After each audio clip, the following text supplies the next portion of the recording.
Are the Eagles the most complete team in the NFL? The Phillies, Rob Thomson. Should he get consideration for coach manager of the year? We got those two topics, some other fun topics to talk about. Trending in the AM starts in 30 seconds. Holding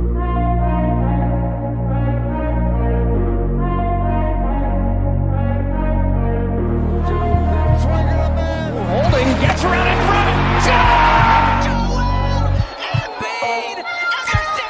And Philadelphia has it.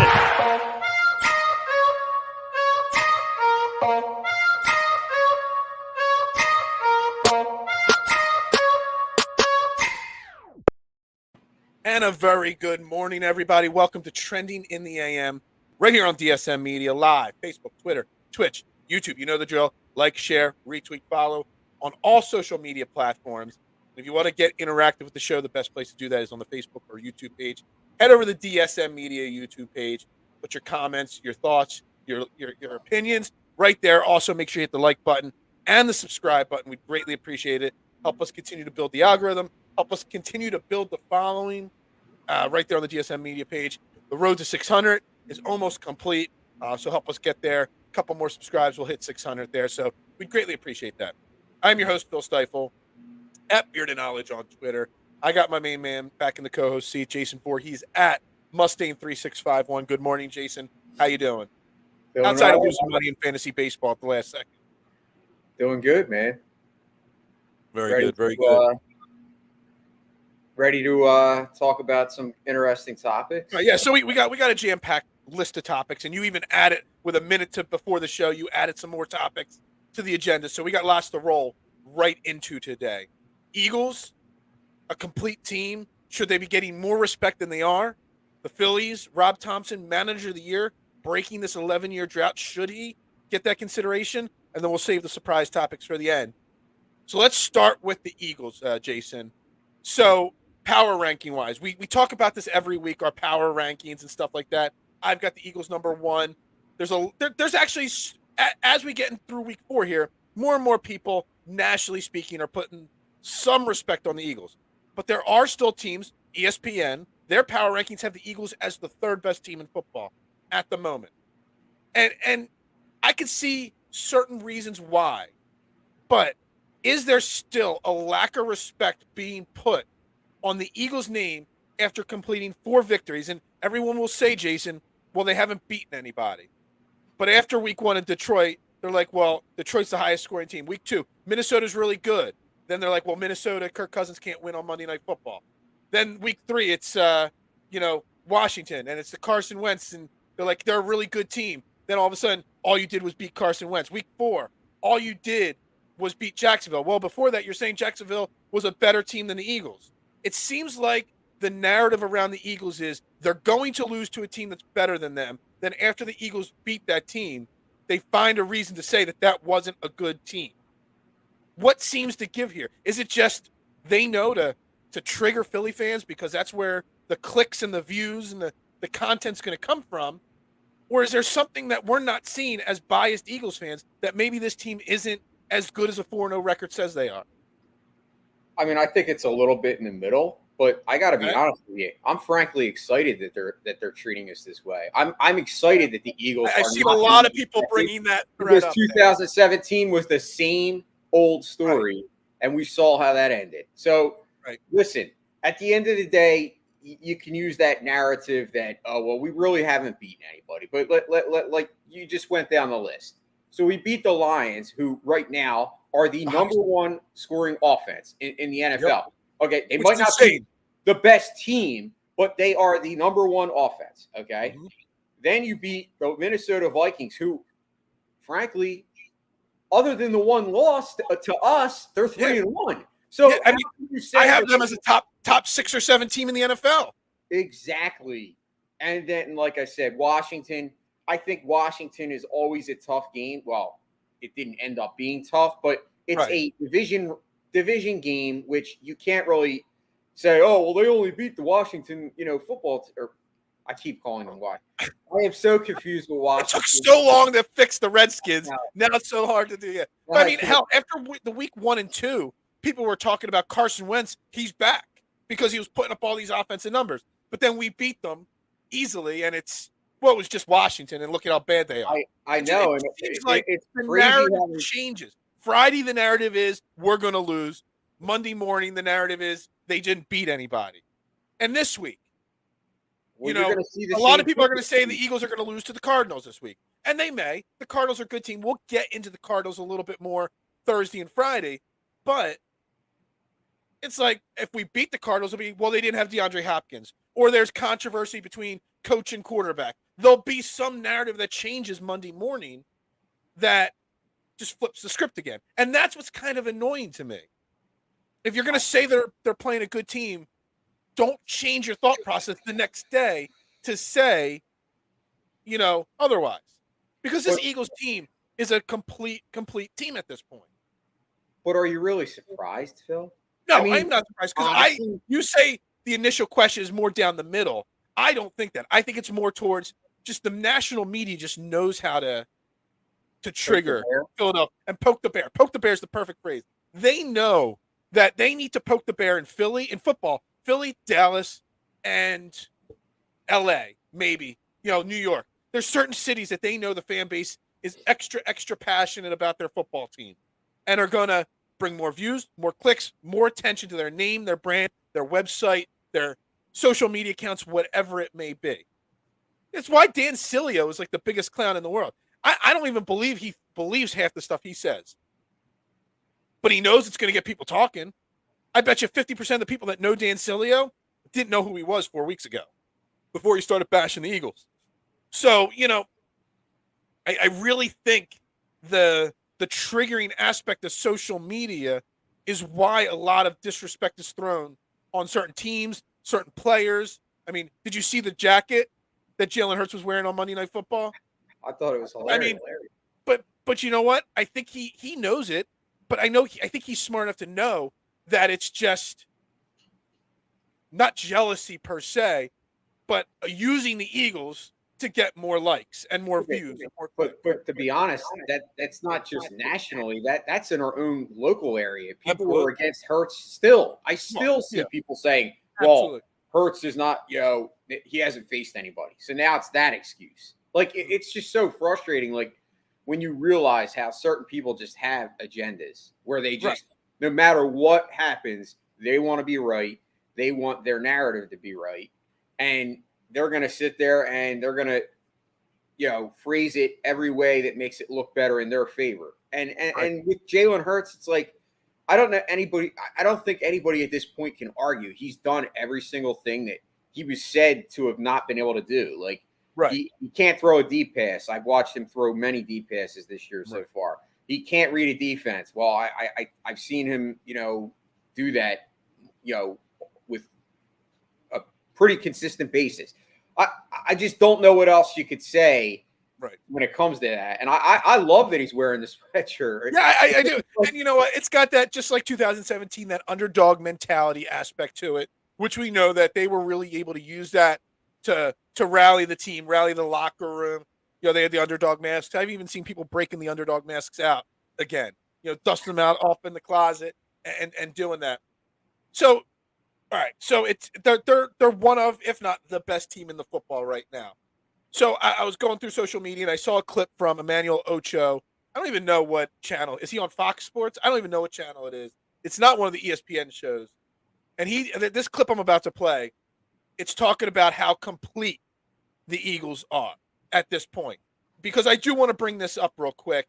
And I want to talk about, is this a complete team? Because obviously we know Jake Elliott probably going to miss a few days or a few games. So we'll talk about that in a second. But I want to play this quick. It's 40 seconds long, Jason. Just let me play this out for you real quick. The Eagles, I can't call them my on television. The Eagles, I would say, are clearly the best because, like Joyce said, they won 4 games, have lost none. Right. Now, what that really means to me is that the Eagles' floor is higher than a lot of other teams' floors. The Chiefs, as good as they are, lost to the Colts. Why does that matter? It matters because special teams matters. Ask Michael Clay if special teams matters. Eagles special teams coordinator was the assistant coordinator when I was there. Special teams are part of the game. Eagles have no weaknesses. Offensive line, strong. Yes. Quarterback, strong. Running backs, strong. Tight end, strong. Wide receiver, strong. Defensive line, strong. Defensive backs, strong. Linebackers, strong. Eagles have no weaknesses. All right. So basically going through about how deep this team and how strong the starters are on this team. Now, like I said, yes, Jake Elliott probably won't be playing next week. They brought in a kicker, Cameron Dicker. I'm going to try very hard not to make 12-year-old jokes about his name. Let's all be adults here. Yes, his last name's Dicker. He is a kicker. I get it. It writes itself, the jokes.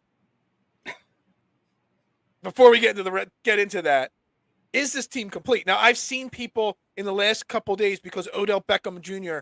has been going around talking to different teams.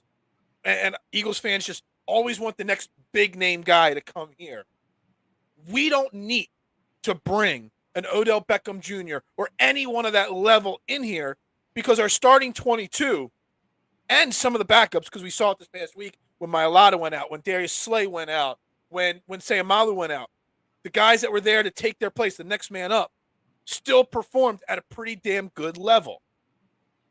Is this, like Ocho says there, a complete team minus the kicker situation right now?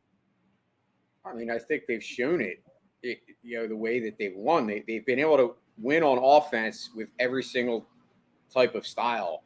They've beat teams through the air. They've had, 2 games. They've had over 200 rushing yards and 4 rushing touchdowns. That's only been done by, I believe, they're the only team that's done that this year. Their rushing offense is in the top 5 in the NFL. But yet Jalen Hurts, I believe, I don't know if he's top 5 in passing yards, but his yards per game. He was top 3 coming into last week. I don't know. His yards per game is 260, which is a pretty decent number. I don't think Carson Wentz ever in his career averaged that in a season. So he's definitely, you're beating him through the air.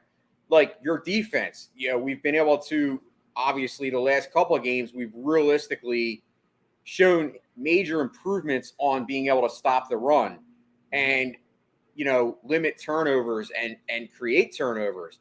I mean, I think you could make the argument that they are the most complete team. I'm looking around the league. I mean, Tampa Bay, I think Tampa Bay's defense is still good. You obviously see that offense struggling. Even though they gave up 41 to the Kansas City Chiefs. Well, and listen, at the end of the day, that's going to happen when you're playing Pat Mahomes. I mean, Pat Mahomes is still like, I love how everyone just says Josh Allen, Justin Herbert, but it's like everyone just forgets that Pat Mahomes was in a Super Bowl. Like the kid in multiple Super Bowls. He won a Super Bowl. So he is still, to me, the creme de la creme, if you want to look at it that way, or call it that. But I think Tampa Bay right now has a lot more other issues. I mean, obviously Tom Brady is struggling, like mentally, like you can see it. It's definitely affecting his play. Like it's definitely a factor that's got to be taken into account when you're talking about the team on a week-to-week basis, whether they win or lose a game, whether you rank them as a top team or not. You definitely got to take into account. I mean, that team is built around Tom Brady. And the point is Odell Beckham. Hell, Odell Beckham Jr. should go to Tampa Bay ahead of the Eagles. I would rather him go to Tampa. I mean, he would look and help potentially Tampa Bay more than he would help the Eagles. He would help a Green Bay Packers team and be more effective there than the Eagles. He would help a Buffalo Bills team more than the Philadelphia Eagles at this point. Yeah, he would help going back to LA and trying to go back there. And that's just assuming even that Odell Beckham Jr. has anything left after the ACL tear so late last year. So the people that want to bring him in here, why? You've got A.J. Brown. You've got Devontae Smith. Quez Watkins hasn't been a major factor yet, but he has had a factor on the field with the way he has to stretch the defenses and free up A.J. Brown, Devontae Smith to be open, Dallas Goedert to be open. So he still is doing his role. Zach Pascal playing his role to perfection. Our wide receiver room right now, it's not deep past Zach Pascal, but as long as no major injuries happen, we really don't have a need for Odell Beckham at this point. You don't have a need, but I will say this: if he came here on the cheap, and I wouldn't be opposed to it. The guy's not like, I know that he got a lot of criticism. Yeah, I remember those conversations last year with you. But he did, and he went to the Rams, and he was a great teammate. Like, everybody said it. Like, he was crucial to them making it to the Super Bowl. I mean, honestly, you can make the argument that he helped them. If it weren't for him, he might not have made the Super Bowl, because he was down the stretch. He was clutch. And he had some big plays. He had one or two big catches in the Super Bowl before he tore his ACL. Got hurt. I don't know if it was a touchdown, but I know there was one big play to him. Their offense struggled after he went down. Like, they almost lost. So, honestly, I'm not saying I think we need him, but I wouldn't be opposed to it, because I will say, I think a guy like him could only help as far as, even if he's like a decoy and he's on the field, like, somebody's got to cover him. I mean, I guess hypothetically speaking, you could bump Quez Watkins down and, put him in the slot on the cheap and stuff like that. But I just don't think it's not the rapport that Jalen Hurts has built with Brown, Smith, and Quez Watkins and Dallas Goedert. I just don't think it's necessary. Well, and it's not necessary. But I do think it's more. I think it's more a product of, as you said, it's Eagles fans wanting the next shiny toy. Like, we all fall into that sometimes, where we want. Listen, I was that way with Kareem Hunt. I wanted Kareem Hunt, and listen, I was wrong. Miles Sanders has shown me now. Miles Sanders, after having a record in carries, 27 carries, is most he's ever had in a game, and he stood up. He's still healthy. He didn't get hurt. That showed me, like, he's playing how I wanted him to play his whole the whole time. So I do have. So you bring that up, and you want a Kareem Hunt. So I got the Odell Beckham talk got me thinking. I'm like, where's our weakest spots on our team at this point? And obviously, kicker is one of them now. That Jake Elliott. First off, they still haven't ruled Jake Elliott out for Sunday, but them adding this kicker, Mr. Dicker, to the roster concerns me that Jake Elliott might be missing some time.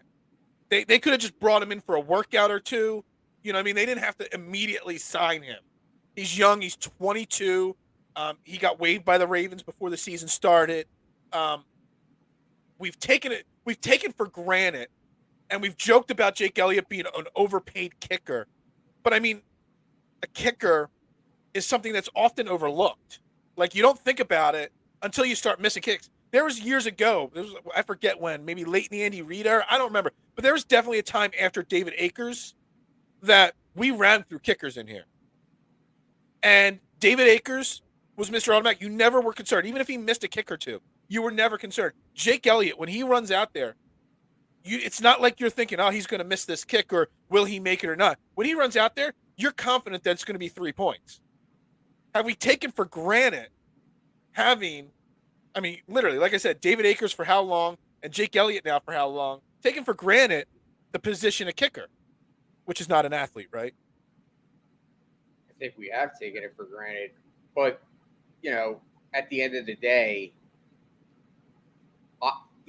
if Jake Elliott is hurt, I mean, yeah, maybe that narrative changes. But I think the question right now you asked, the main question is this the most complete team? If Jake Elliott is healthy, I will say I think we are lacking on kick returning, and that might be the area that I got a good. I was going to talk that. Then I brought up. Well, I just kind of helped you segue. I've got you a kick returner, maybe a punt returner, maybe that bruising running back. He is hurt right now, and he's on IR for the next 4 weeks. They don't think the injury is that serious. He could be ready to come back in 4 weeks, which is only 3 games for us. And they might be 2-2, but they're really in a rebuilding season. And in my opinion, one of the top 5 kick returners of all time may be available very cheaply in a trade right now. And that's Cordell Patterson of the Atlanta Falcons. The same thing. Wouldn't you love Howie Roseman to call while he's injured, while his value's at its lowest? They haven't been using him like they did last year. He's been only getting 8 or 9 carries a game. He can carry the football. He can pound. He can catch the ball. He caught over 50 passes last year for the Falcons. He's a weapon. He's got 8 career kick return touchdowns. I believe 1 punt return touchdown in his career. No offense to Britton Covey, he's doing an admirable job considering he hasn't played football in how long's it been since he graduated college and went on his mission and all that. You know, for his size, I just worry about Britton Covey. He doesn't make me exude confidence when I see him catching the ball. Would you be okay with Howie calling Atlanta and being like, yo, here's a 5th round pick, a 6th round pick. Send me Cordell Patterson.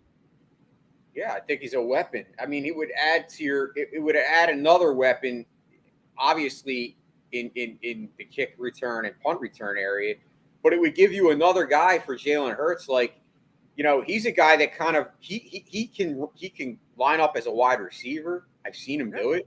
He can line up as a running back. You can line up in the backfield with Miles Sanders, and you could be like, oh, who are we going to cover? Like, honestly, I think it would be – you just nailed it, man, because that's the guy I would have never thought that he would be available.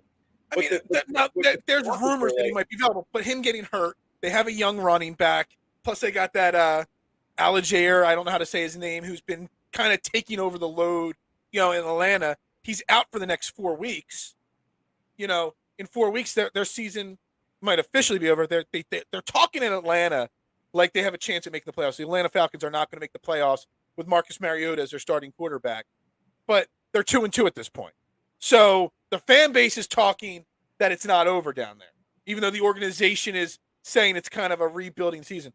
I'm telling you, everything that you just said, look, I don't want to talk badly about anybody on this Eagles team. We're 4-0. We're a really good team. But Britton Covey has not impressed a lot of people. But also on top of that, it kind of seems like Kenneth Gainwell is taking a step back this year. When he's on the field, I know he had a touchdown Sunday, but when he's on the field, he just doesn't seem to have that energy and burst that he did last year as a rookie. You know, when he's coming out of the backfield on pass plays, he doesn't seem to be getting open. Most of the times when he's running the ball, he's not getting much yards after contact and stuff like that. Boston Scott's already banged up. Trey Sermon had 1 good run on Sunday. I'll give him that.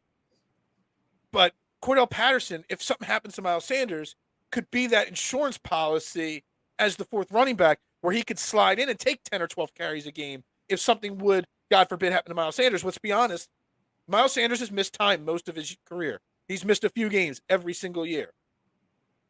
I think it would be not only a great improvement to special teams, but it would be a great insurance policy if something happened to Miles Sanders. And worth a 5th round pick in my mind. I freaking love it. I love it. You just made my day, man. I actually love Cordell Patterson. I think he's a guy that, like, obviously he saved my fantasy season last year when I picked him up after week 1. Yeah, I mean, he gelled later in career as far as like as other position, but he's obviously he bounced around a lot earlier, did he not? Yeah, I think he was a Viking at one point. See, I know he excelled as he played 4 with Vikings, 1 with Oakland, 1 with New England, 2 in Chicago, and so yeah, he's played for 1, 2, 3, 4, 5 teams in a 9-year span. So he's bounced around for sure. But obviously last year, 600 yards plus rushing was more than he had in the previous 4 years combined. His 52 catches last year was about the same that he had in the last 3 years. So, you know, he had 11 touchdowns last year. Now, the problem is with the Falcons, like, you can't really look at their players and say, oh, well, they've regressed. Like, they're playing with Marcus Mariota. They had Matt Ryan, and Matt Ryan, for as old as he is, he gets a lot of grief. Like, I think Matt Ryan's actually a very good quarterback. I mean, he's had a great career. Very good. The word very good, that adjective might be a little extreme. He's a really solid backup that's okay as a starting. Matt Ryan took a team to a Super Bowl, a bad team. Like, Matt Ryan's not a average or a backup. Matt Ryan is a starter. Oh, I thought you said Marcus Mariota was a very No, I'm saying Matt Ryan. Oh, well, Matt Ryan's in Indy right now. I'm saying that I lost the train of thought. You weren't following me. What I'm saying I thought you said, because I was following it, thinking you were talking about saying because everyone expected Kyle Pitts to have this breakout year this year, and it's like you went from Matt Ryan to Marcus Mariota. Yeah, that's the problem right now in Atlanta. Like, they drafted their quarterback of the future. He's holding a clipboard. So I think Atlanta is definitely a team that's going to be in sell mode. 2-2, they are not making the playoffs. I'm sorry. Like, they're not. And, yeah, I think Cordell Patterson should be on Howie's radar. And I think, Phil, you should make that call to Howie. And you want me to make the call? I'll call Atlanta for Howie. I'll wrap the deal up by the end of the day. And, I mean, you're talking about a deal that even if you make it, he ain't going to be available till we got 2, 3. The week after the bye, he'll still be on IR. So he won't. It'll be week 9 that he'd be available. But you'd be adding a guy for your final, 7 games? Basically, it'd be like kind of getting Jay Ajayi in 2007. Basically. and what did that do for us? Helped us win a Super Bowl. So I'm just saying, I just, it's something You're trying to recreate 2017 in every way. No. I'm not recreating anything. I don't like recreating. I want to bring something new to the table. When I say recreate, I mean you're following the same script. Well, if a script works, that's why do you see so many TV shows rebooted? Well, the script worked the first time. It's got to work the second time. Sometimes it does. Sometimes it doesn't. Absolutely. All right. I'll give you 3 seconds. Do you want to make any Cameron Dicker the kicker jokes? Do you want to be 12 years old for 30 seconds? No, because I don't want to get thrown off the air or get DSM in trouble. Dude. All the guys available. They had to go get Cameron Dicker. He actually, just so you know, I don't know how much you know, but I did look him up. In his last year, I think he played at Texas last year. He made over 75% of his field goal attempts. He made over 98% of his, PATs, which it's a shorter PAT in college and the pros. But the guy seems to have some talent. And normally, kickers don't get drafted. Normally, when you come out of college, it takes 2 or 3 years. You bounce from practice squad to training. It normally takes a while for a kicker to latch on in the NFL. I'm just surprised there's not any, veterans, bigger name veterans available, that they would have went after, especially considering, that you never know when a kicking game is going to come into play, where you need that to be your win. That's a little bit of a surprise, but maybe they did their homework on this guy and they know more than we do. And the other side of it is, I think kickers, they're not going to be eliminated from football ever, but kickers are becoming less and less important to an extent because a lot of teams go for it on 4th down. A lot of teams use the analytics and go for 2 points more frequently. And if you have a bad kicker, you can justify, the analytics say go for 2 here or to go for 4th down here.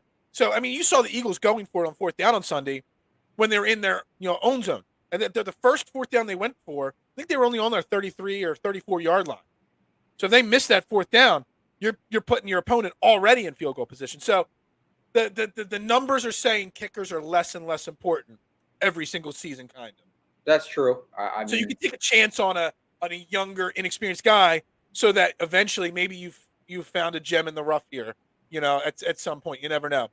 All right, so we got to take a quick pause in the action here to mention one of our sponsors, and then we can get right back into the conversation here. Today's show is brought to you by Gents Barber Lounge. Check out one of their 2 great locations in Fishtown and Old City and book your appointment today. Gents owns the craft, and it shows. Rated the #1 barber shop on Yelp in the Philadelphia area. Multiple award-winning barbers and being able to handle any style of cut for any adult or kid. Take a look at this quick commercial to see what they got.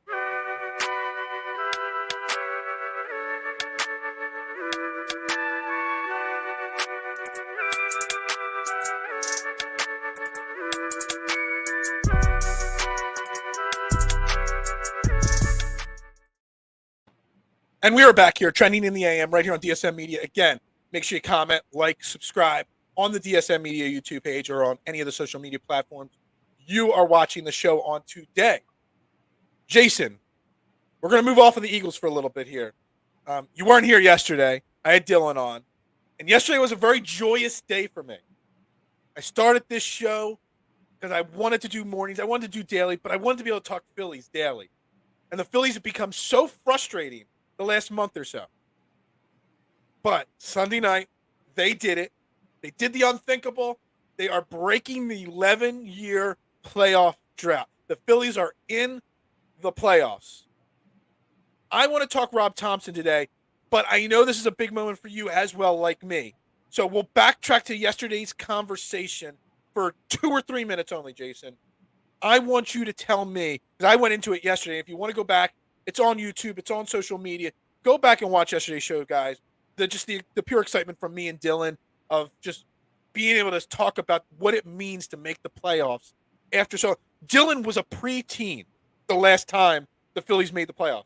I was in my 30s already, but Dylan was a preteen at that moment. So he's never had an adult Phillies playoff team. Jason, for 2 minutes, what does it mean to you as a fan for the Phillies to finally break this drought? I mean, thank you for letting me talk about it. Like, I've got goosebumps just you saying it. And that just shows you, like, for all these people that say, like, oh, he's so negative. Dude, this means the world to me. Like, I love baseball. Baseball's my number one sport. At the end of the day, obviously, I love the Eagles. I love football. But I'm a baseball guy. I always have been. And to me, for the Phillies to make the playoffs, it means everything. Like, they haven't done it since 2011. My best memories, obviously, I can go back to 93. That team, for me, obviously 1980, I was only 4 years old, so I don't really remember it. I don't. I can't say I was still being baked in the oven in 1980. You were in the oven. I was born 2 months later, so. But so for me, obviously, my first thrill of excitement was the 93 team. And that team, we all know, obviously was kind of built differently. They were a bunch of good players, but they had a lot of leaders. And that's how that team kind of got to where they did. They overperformed. They weren't expected to be there. And unfortunately, they lost in heartache defeat when obviously Carter hit that home run. That's like definitely ingrained in my mind as like one of the worst experiences I ever had to deal with as a Phillies fan. Then, fast forward to this 06 through 2011 run. Obviously, that was, I was as you said, in my 30s at that point. And it was just the best era of baseball for me. I mean, being able to go down there to the park. I didn't have season tickets, but I went frequently. And I was at a couple of the playoff games. I wasn't at the World Series, but I did go to the World Series parade. And then I actually hung out at McFadden's the rest of the day with all Phillies fans. And it was like a giant party. It was just like one of the most fun times of my life because it was the first championship that we had won, since the 80s. I mean, it was like, oh my God. Like, and then obviously that was times 4 when the Eagles won the Super Bowl. I mean, it's just like insane. But yes, it means everything, Phil. I know I've been down on this team and very negative and critical, but at the end of the day, we're in the playoffs. I mean, absolutely. It's fresh. It's a fresh start. You're starting from ground zero now, and anything can happen. I've saw a playoff series where the better team doesn't always win. The better team on paper does not always. And a matter of fact, in baseball, I think it happens a lot where the best team doesn't win. Where, you have a chance as a team that, makes it in there, but you have good pitching where you can actually use that to your advantage and, you get a couple breaks here and there and you find yourself in the World Series. So yeah, absolutely. It's because the best team on paper doesn't always win because I think in playoff baseball, it's a matchup based thing, the series. And do you match up well? Are your pitchers lined up properly for it? Teams tend to have their 4th and 5th starter available in the bullpen. You can play with different things. And, and that leads to this Cardinals series, which we'll get into in a second, which I think matches up great for the Phillies. You know what I mean? I think the Phillies, they've obviously beaten them. I think it was 4 out of, they're 4-3 against the Cardinals this year. Aaron Nola and Zach Wheeler were lights out this year against the Cardinals. So just because the Cardinals are the better team, and they got 2 MVP candidates there, Nolan Arenado and Paul Goldschmidt, which I have their numbers here, Jason, against Zach Wheeler and Zach Wheeler and Aaron Nola. Those 2 guys, MVP candidates, have a combined .222 batting average, 16 for 72. Neither have hit a home run against Nola or Wheeler, and they struck out 14 times. So you got their best 2 players going up against our best 2 pitchers. It's lined up perfectly. The Cardinals aren't lined up perfectly pitching. They haven't even announced who's going to start game 1 yet because they're still trying to figure it out. Adam Wainwright, who's like 60 years old, will pitch one of the games, but I guess because of when he pitched last, they still haven't decided when. There's a scenario where the Phillies can come out and win this series and bring a playoff game to Philadelphia in the next round. And it's not me being overly hyped because they finally made the playoffs. It just goes to show that at any time in the playoffs, the matchups tend to win as much as the better team. I mean, I think you're spot on. I think the Phillies, if you look at this playoff format right now as we speak, I think the Cardinals were the best matchup that we could have played. 100%. I think the Cardinals, listen, I love, Paul Goldschmidt's an amazing player. He is. But I think, to me, pitching wins championships. Pitching is where it's at.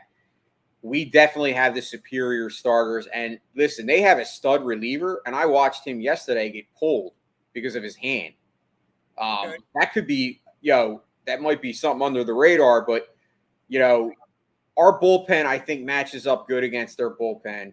I think you look at the coaches, the managers. I don't know much about the Cardinals manager, but I know that Rob Thomson has done a phenomenal job here down. Obviously, right, he struggles. That's a great segue. I want to talk about this. I've been harsher on Rob Thomson than anybody else. I'm the one that says he hasn't earned the full-time gig going forward. But I thought of it yesterday, and look, he's earned a little extra respect because he's gotten us there in my mind. I still don't think he deserves 100% without a shadow of a doubt to be the guy going forward. He should definitely get the interview. He should have the leg up over anybody else. But let's just look at what he's done this year. The Phillies were 21-29, 50 games into the season. Okay? They've won 88 games so far. They got tonight left. Should Rob Thomson, even though he's only going to have coached 112 games this year, should he be in the running for manager of the year? Because let's be honest, what he did, the winning percentage, we've talked about. I talked about it yesterday, Jason. Colorado in 2009, I forget who the manager was. I had the notes up yesterday. Was the last time a manager took over midseason a team 7 games or worse below 500 and got them to the playoffs. Before 2009, it took Cito Gaston in 1989 with the Blue Jays. It's only the 6th time ever in the history of baseball, over 120 years, 130 years, that a manager took over a 7-game or worse losing team and got them to the playoffs. So those numbers alone prove what Rob Thomson was capable of doing with all the injuries, all the controversies, all the problems swirling around this team. Able to get them to the playoffs. It's a pretty rare feat what he was able to accomplish this year. So does he get it, and should he get consideration for that manager of the year title? He absolutely deserves it. I mean, you didn't want to make a joke about Dicker the kicker, but you're willing to drop the F-bomb. I love it. That's how confident you are. He absolutely deserves to be in that conversation. I mean, I look around the league. I don't really follow the American League, on a daily basis. Right. So I don't they really. They give the award to the AL and the NL. So okay, really so in the NL, I think in the NL it either deserves to be Rob Thomson, or I would say the Braves manager, because of the fact that the Braves were like 9 games out of first place, or out of first, and they won the division. Which, you looked at that stat where the Mets were like the division leaders for 174 out of 180 days, which is insane to me. Like that, that's the Mets doing Mets things. And the Braves, like, at the end of the day, like, I think the Braves are still the class. Obviously, they won the World Series. Like, I think people always forget the Braves. Like, it's every single year. And listen, I was guilty of it too. Like, I was like, oh, the Mets, because they're pitching.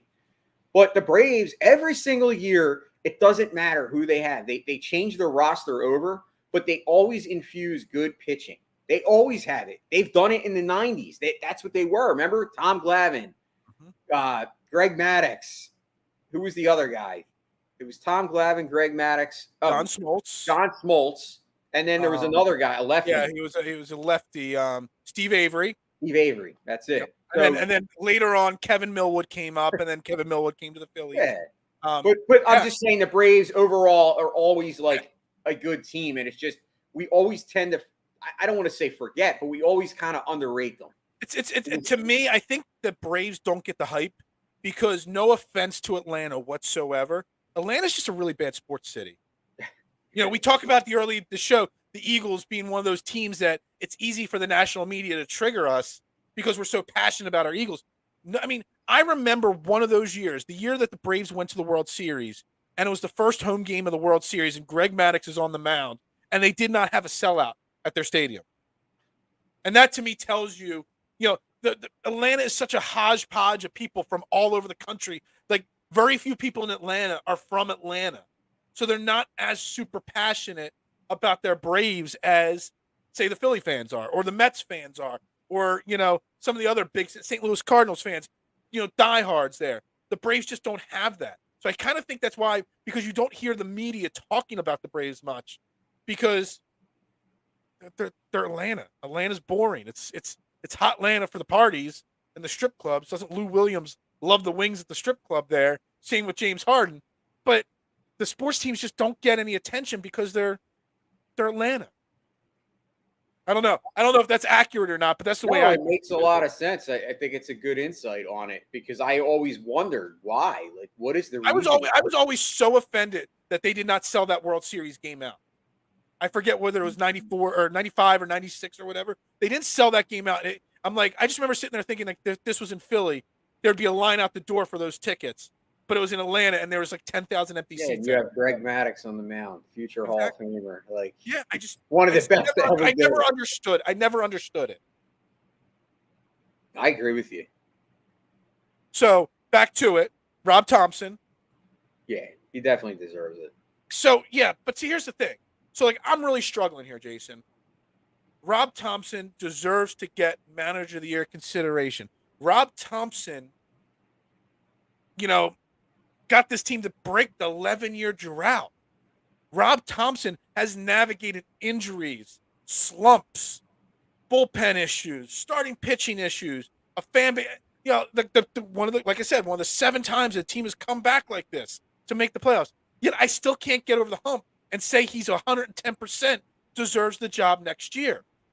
I kind of feel like me saying he deserves to be Manager of the Year, but doesn't deserve 110% the job next year. It's like I'm contradicting myself there. You are. I know, but I really think you want to. I think you want to, but you don't want to go against your original. No shit. I flip flop my opinion every other day. Yeah, nobody flip flops like me. But you're having a hard time flip flopping here. You're having a hard time because I think there's something that you're.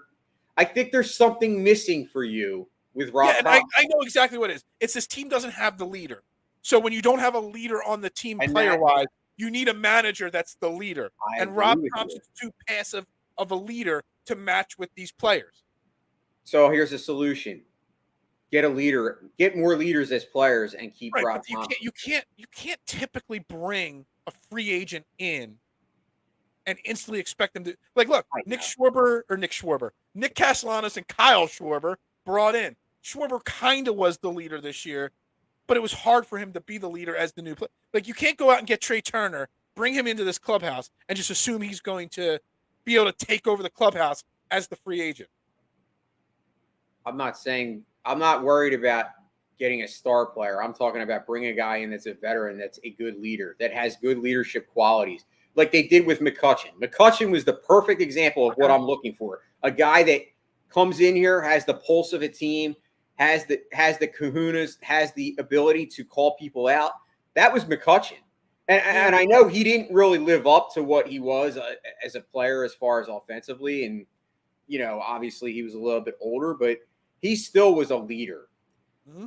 And you can't discount that. Like, it doesn't have to be a big name guy either. And I also think that my whole philosophy there, that you can't bring in a free agent to be a leader, kind of will maybe benefit Kyle Schwarber next year, because he's already tried to take over the reins as the leader. Him having been here now for a full year, when he gets to camp next year, he might be one of the first people there. Remember, we didn't have Kyle Schwarber signed until after the lockout. So he kind of just showed up and rushed into the locker. Maybe he takes over more of the leadership, you know, responsibilities next year as he's been here already. Maybe that plays out that way. I think down the stretch he did it. He led by example. He hit those big home runs. He hit in the one game. He hit the 2 home runs. To set the tone. I think he's listen. I've been critical of Kyle Schwarber, but once again he went in a slump and then he turned around. Like maybe he's getting hot again now at the perfect time. Like maybe he's gonna be that guy. Like you're right. I think Kyle Schwarber can be a leader. I think he's shown the propensity to be able to do that. I mean, he did it with Boston when he went there for a short time. He did it obviously with the Cubs. But listen, I think you're on to something. It's like almost like Rob Thomson, like you're fighting with it because it's like he hasn't beyond the shadow of a doubt proven that he is that guy, like as far as being a leader. But I think at the end of the day, he does deserve another year. I'm not ready to say and commit to the guy long term, but I think after what he did getting them to the playoffs, when this team was down and out and kind of ready to be on the tee time right now with you and golf, I do believe that he deserves another year because of that. I mean, you got to give the guy a shot. I guess, what you're saying is, I guess breaking this drought with all the stuff that's swirled around this team, I guess to an extent, it'd be very hard to sell it to your team. I don't care about the fans. Sell it to the players because it does seem like the guys do like Rob Thomson in the locker room. It would be very hard to sell it to the people in the organization. Hey, he got us here. He broke the drought. He turned a team that just had god-awful start to the season. Got them back to winning and playing and gotten them to the playoffs. It'd be very hard to go to Bryce Harper, Nick Castellanos, and Kyle Schwarber and be like, yo, I know he just got you there and led you there, but we're going to go in a different direction. It would be very hard to sell, I would think. Yeah, I think very hard. I mean, I wouldn't want to be John Middleton at that point.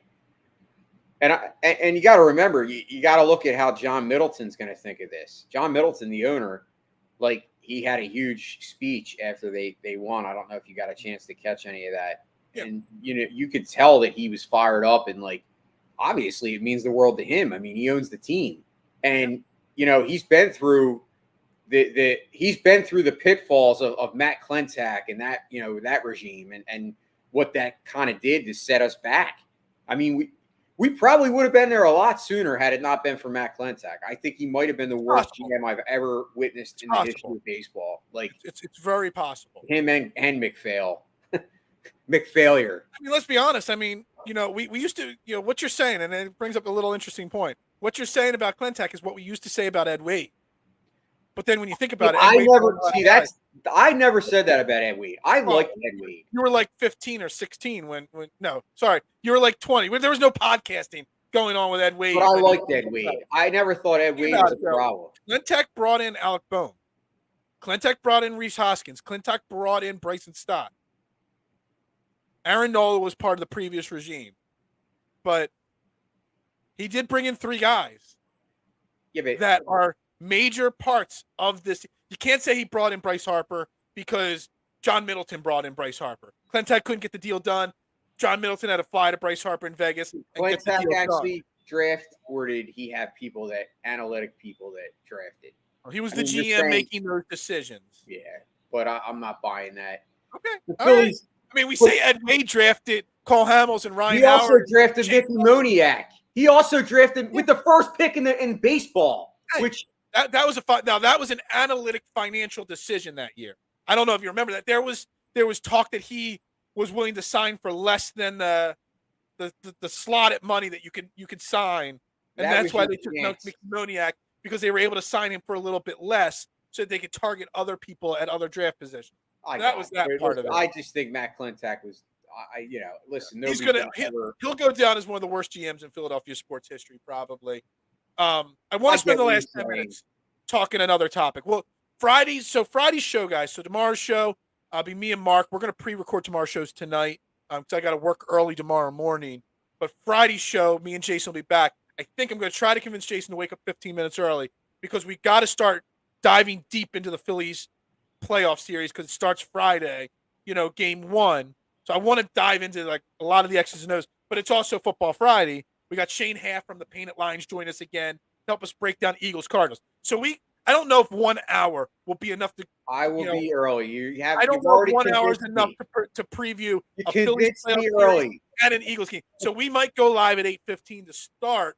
So we have an extra 15 minutes to talk football and baseball on Friday. But I wanted to spend the last 10 minutes because Jason brought something up.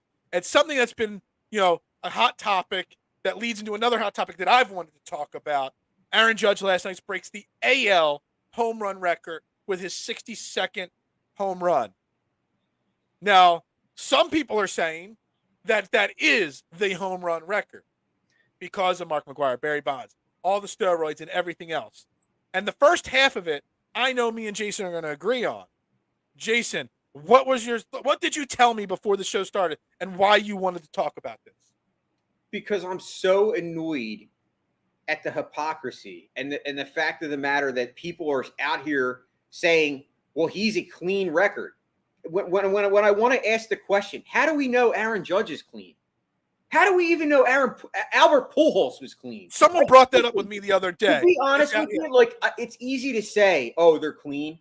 I got to be honest with you. I think there's never been clean in any sport anywhere. There's always going to be people that are doing devious shit. And listen, I know that we're not going to get into a debate on steroids. We could probably do 5 shows on that, on Absolutely.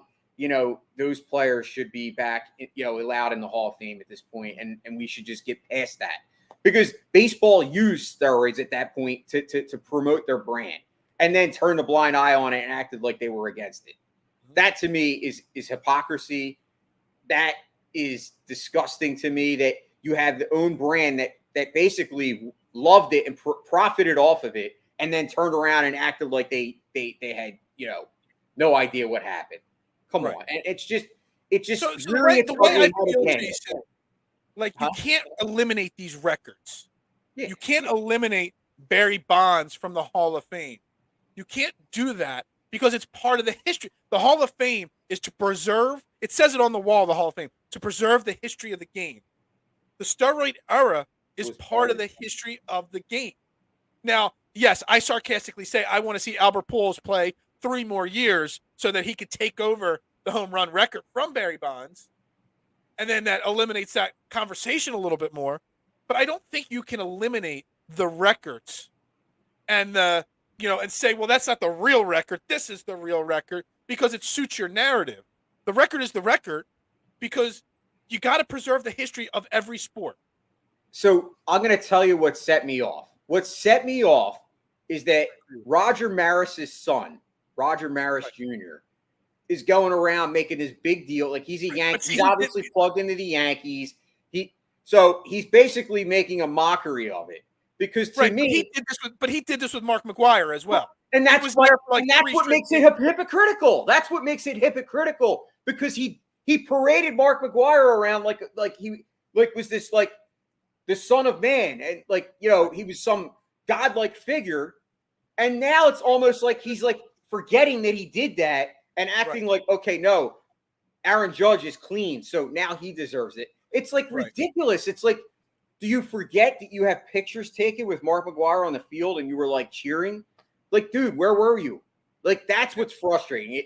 Well, I mean, I don't have a problem. I don't have a problem with people having opinions. What I have a problem with is that people like that, public figures that had a totally different narrative, and now they're acting like that didn't exist.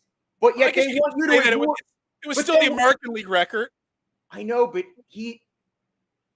I'm not saying that it's not a big deal.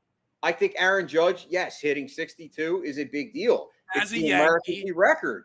But American League record, the Yankees record. But let's not act and try to act like it's better than what Barry Bonds did. And if you want to just use that excuse, well, Barry Bonds used steroids. Well, how do you know Aaron Judge doesn't? That's the question I ask. Yeah. I hear what you're saying there. I do. And I get it. And I agree with you 100%. I mean, Barry Bonds was a Hall of Famer before he did steroids. Barry Bonds had one of the best eyes I've ever witnessed in baseball. Absolutely. The guy could Barry Bonds was he a 20 for 20 or he was also fast. He had was 20 a or 30 30 guy. He was what? 30 30. I thought it was 30-30, but I think he was a 30-30-30 guy. I think he got 30 doubles, 30 home runs, You did. 30 steals. Plus, I think one season he had 10 triples along with it. There's a Philly that's in that category too. Do you know that? Jimmy Rollins. No. Bobby Abreu. 30 home runs, 30 steals, 30 doubles, and 10 triples. There's only 2 people in the history of baseball that have done that with a 300 batting average as well. Barry Bonds and Bobby Abreu. Just so you know, yes, slightly deep down inside, I'm a closet Bobby Abreu fan. I know He I was get a lot of trash underrated. for that. It's extremely underrated. He's actually got borderline Hall of Fame numbers, Bobby Abreu, and people don't realize that. That's why he hasn't ever left the Hall of Fame ballot. He's never gotten less than 5% of the votes to get eliminated from the ballot because he's actually sneakily close to Hall of Fame numbers. Anyway, the home run thing brought up another topic I wanted to bring up, and I couldn't because I was on vacation in Mexico when it happened. And it happened again last night. And that's the topic of when you catch these record-breaking home run balls in the stands. And when Albert Pujols hit number 700, there's a lot of flack that the guy that caught it wasn't just handing it over to Albert Pujols. He was going to keep it. And the same thing happened last night. The guy that caught Aaron Judge's home run last night, turns out that he's actually a multimillionaire, maybe a billionaire. I don't know, super, super rich guy. He's like the head of some bank or something like that, or financial institution. I think the people that bash those people for not just handing it over are slightly wrong. These guys catch these balls. These balls are worth millions of dollars to collectors and traders. I'm keeping that ball, and I'm changing the course of history for my family by getting the money. Whoever buys the ball is going to eventually get it back to Albert Pujols or baseball or Aaron Judge and the Yankees, whatever. If I catch one of those baseballs, we lost Jason there at the end there. I don't know what happened. If I catch one of those baseballs, I'm changing the fortune of my family by selling that thing. Oh, sorry, I got you. Not sure. I don't have Am I crazy, Jason, that I am keeping that baseball and selling that and changing the course of my family's life by getting $2 million or $1 million? Why would you be crazy?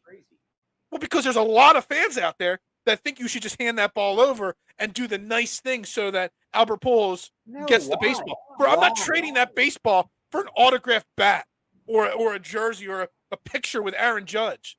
I'm keeping that. And the guy that caught last night's ball, Jason, obviously he doesn't need the money. The guy that caught the Pujols ball, the money will change his family's life. The guy last night won't. Doesn't mean that he should just hand it over just because he's rich already. You shouldn't hand it over. Listen, you milk that for as much as you can get. Yeah, that's Give ridiculous. Me the damn money. What's the phrase from that show, that movie? Show me the money. Show me the damn money. Yeah, I'm with you on this. I forget which home run ball it was, but there was a ball. I don't know if it was Barry Bonds or Mark McGuire's. One of those balls, the guy kept it. He turned it into, and we're talking 20 years ago almost, turned it into $3 million at auction. I think it was the Barry Bonds home run ball that when he passed, when he set the home run record, it fetched $3 million. That's life-changing money. So the people that think it's wrong of these people to do that, hell no. I would sell that to the highest bidder 110% of the time, Jason. I'm with you. I think it's insane that people think that you should just turn it over. I mean, listen, there's got to be something to come from it. Yeah. I mean, that would be like a band, you writing a song and then the band, using that material and you not getting paid. I mean, that's the same thing. You wrote the song and now they're using your music. There's so many examples of it. It just frustrates me so much. And when Pujols hit that home run, I was in Mexico and I saw all these people tweeting about it. I'm like, hell no. And then I saw everybody bringing it up again last night and saying, because the guy's worth so much money, he should just give it away. No, he might be rich, but you brought up, hell, he could sell it and donate that money to charity. Well, he could sell it, use that money. I think in that situation, use that money for good in this world. Use it for good. But if he just hands it over, guess what? He can't do any good with that money. Yeah, because the Yankees aren't going to sure as hell use it for good money. They're going to use it for themselves. I mean, this is a great comment. Blue City Empire Sports, thanks for checking in today, man. He won't even sell it. He'd hand it over because, dude, that ball will just multiply in value until somebody else breaks. So you got to sell it before the record gets broken again. That's the thing. You got to keep it till the value's at its peak and then unload it. Dude, people that, I always say, Jason, people say money doesn't buy happiness. People that say that were never broke as shit. People like that, people that say that don't understand what it's like to live paycheck to paycheck. Money can't buy happiness, but it sure as hell can make life a hell of a lot easier. Let's end the show on that. That was freaking phenomenal. That's my philosophy on it, man. People don't know what it's like to be broke until they freaking are broke and all. Trending in the AM right here on DSM Media. Again, thank you to everybody that tuned in today. Again, if you're watching, make sure you hit the like button, the subscribe button. If you're on other platforms, you hit the follow button and the share button. We'd greatly appreciate that. We'll be back tomorrow. More Eagles talk, more Phillies talk. Maybe dabble in a little Sixers talk there again. We'll see how that goes. Mark Moscatelli will be joining me Friday. Again, Jason will be back. We'll have Shane Half from the Painted Lines and now Bleeding Green Nation member as well on the show to talk Eagles, Cardinals. Everybody have a great Wednesday. The weather's going to turn. It's going to be a little cold today. The rain's about to stop, but we're going to be back in the 70s tomorrow. Everybody have a great day, and we'll see you tomorrow on Train the AM. Yo, ring the damn bell, baby.